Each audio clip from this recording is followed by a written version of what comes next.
CTET के इस video में बहुत ही इम्पोर्टेंट ये वीडियो है और आपको बता दें कि यह वीडियो इसलिए इम्पोर्टेंट है क्योंकि जो सीटेट का एग्ज़ाम होने वाला है उसमें बहुत ही अच्छे से क्वेश्चन आने वाले हैं और ये क्वेश्चन ज़रूर आएंगे, ऐसा मुझे पूर्ण विश्वास है। तो दोस्तों आप हमारे साथ बने रहिए अंत तक और आपको हम नए नए क्वेश्चन आपको बताते हैं। आप हमको अगर हमारे सेशन को पूरा करते हैं अटेंड तो आपको फ़ायदा होगा और सेशन में लाइक सब्सक्राइब शेयर करना जरूर ना भूलें। तो स्टार्ट करते हैं। पर्यावरण अध्ययन की पाठ्य पुस्तक में रेलवे टिकट का एक नमूना दिखाना क्या होता है। पहला, निष्कर्ष पर पहुंचने की बच्चों की कुशलता का विकास करता है, बच्चों को वास्तविक जानकारी से अंतःक्रिया करने का अवसर देता है, साथ ही अवलोकन की कुशलता का विकास करता है। तीसरा, बच्चों को रेल के किराए के बारे में बताता है। चौथा, टिकट में प्रयुक्त विभिन्न संक्षिप्त काक्षारों का ज्ञान उपलब्ध कराता है। इसका सही उत्तर क्या होगा तो आपको बताइए हमको। इसका सही उत्तर होगा दूसरा, यानी बच्चों को वास्तविक जानकारी से अंतःक्रिया करने का अवसर देता है, कोई विकास करता है। ये दूसरा आपका आंसर हो जाएगा।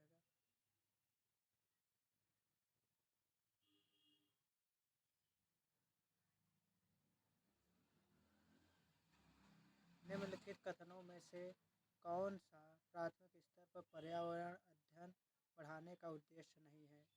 तो इसका क्या होगा। तो पहला है, बच्चों पर आकलन करने के लिए शब्दावली और परिभाषाओं का बोझ डालना, जीवन और पर्यावरण से सरोकार रखने वाले मूल्यों को आत्मसात करना। तीसरा, प्रकृति व सामाजिक वातावरण के विषय में उत्सुकता जगाना। 4 नंबर, बच्चों को खोजने की क्रिया में लगाना तथा व्यवहारिक क्रियाएं करवाना जो संज्ञानात्मक और मनश्चालक कौशलों के विकास में सहायता करती हैं। तो आप इसका उत्तर बताइए।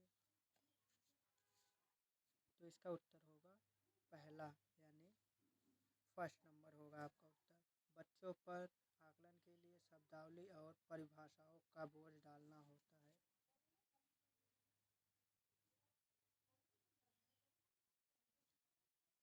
निम्नलिखित में से कौन सा प्राथमिक विद्यालय में पर्यावरण अध्ययन पढ़ाने का उद्देश्य निरूपित करता है। तो इसका सही उत्तर क्या होगा।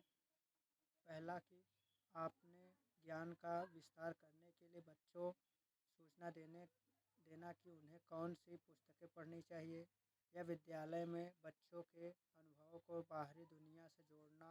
तीसरा है, बच्चों की तकनीक, शब्दावली और परिभाषाओं से परिचित कराना।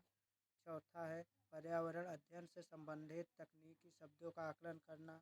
इसका सही उत्तर क्या होगा। तो इसका सही उत्तर होगा दूसरा, यानी 2 नंबर, विद्यालय में बच्चों के अनुभवों को बाहरी दुनिया से जोड़े रखना, ये होगा।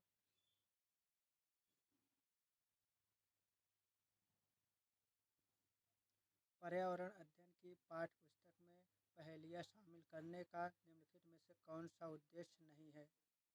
पहला है, बच्चों के मस्तिष्क को भ्रमित करना और उन्हें इस भ्रम का आनंद उठाने देना। दूसरा है, सृजनात्मक चिंतन की योग्यता और उत्सुकता का विकास करना। तीसरा है, बच्चों में आलोचनात्मक चिंतन शक्ति विकसित करना। 4 नंबर है, बच्चों में तर्कणा शक्ति का विकास करना। तो इसका सही उत्तर बताइए। तो इसका सही उत्तर होगा आपका पहला, यानी बच्चों के मस्तिष्क को भ्रमित करना और उन्हें इस भ्रम का आनंद उठाने देना होता है। पर्यावरण अध्ययन की कक्षा में संकल्पनाओं को स्पष्ट करने के लिए कविताओं और कहानियों के कथन का प्रयोग करना आवश्यक या सहायता करता है। किसमें। पहला है, पाठ को आनंददायी और रोचक बनाने में। दूसरा, स्थानीय एवं वैश्विक स्तर पर संसार की प्रकृति को खोजने और कल्पना करने की योग्यता को बढ़ावा देने में। तीसरा है, शिक्षार्थियों में निहित भाषा एवं सांस्कृतिक विविधता को ध्यान में रखने में। 4 नंबर है, सही दिशा में विद्यार्थियों की ऊर्जा का शारीरिकरण करना। क्या होगा? इसका सही उत्तर क्या होगा? तो इसका सही उत्तर होगा दूसरा नंबर, यानी स्थानीय एवं वैश्विक स्तर पर संसार की प्रकृति को खोजने और कल्पना करने की योग्यता को बढ़ावा देने में होता है।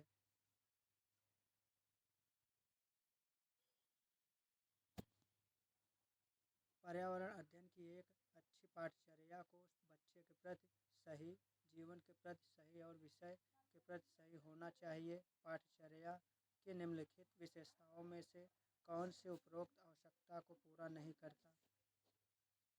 तो पहला है, यह शब्दावली और परिभाषाओं पर अधिक बल देती है। यह भय एवं पूर्वाग्रहों से मुक्त होने के मूल्य को बढ़ा देती है। यह विषय को एक सामाजिक उपक्रम के रूप में देखने के लिए शिक्षार्थियों हेतु आवश्यक है। यह शिक्षण अधिगम प्रक्रिया पर बल देती है। तो इसका सही उत्तर क्या होगा? ये दूसरा होगा। यह भय एवं पूर्वाग्रहों से मुक्त होने के लिए मूल्य को बढ़ावा देती है। राष्ट्रीय पाठचर्या की रूपरेखा 2005 प्राथमिक स्तर पर पर्यावरण अध्ययन शिक्षण का प्रमुख उद्देश्य होना चाहिए। क्या होना चाहिए?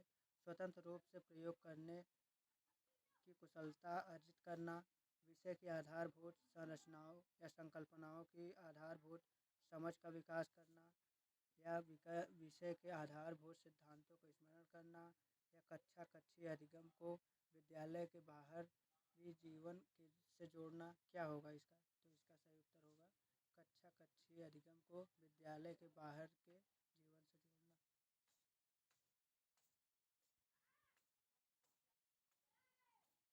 पर्यावरण अध्ययन पाठ्यपुस्तकों में कविताओं और कहानियों को शामिल करने का निम्नलिखित में से कौन सा उद्देश्य नहीं है? पहला, शिक्षार्थियों में कल्पनाशीलता और सृजनात्मकता योग्यता को बढ़ावा देना।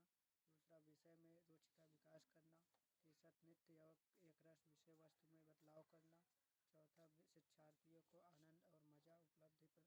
ये है तीसरा, नित्य और एकरस विषय वस्तु में बदलाव करना होता है।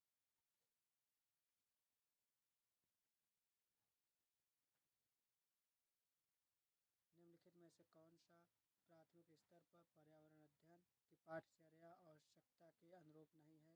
पहला, उससे शिक्षार्थियों की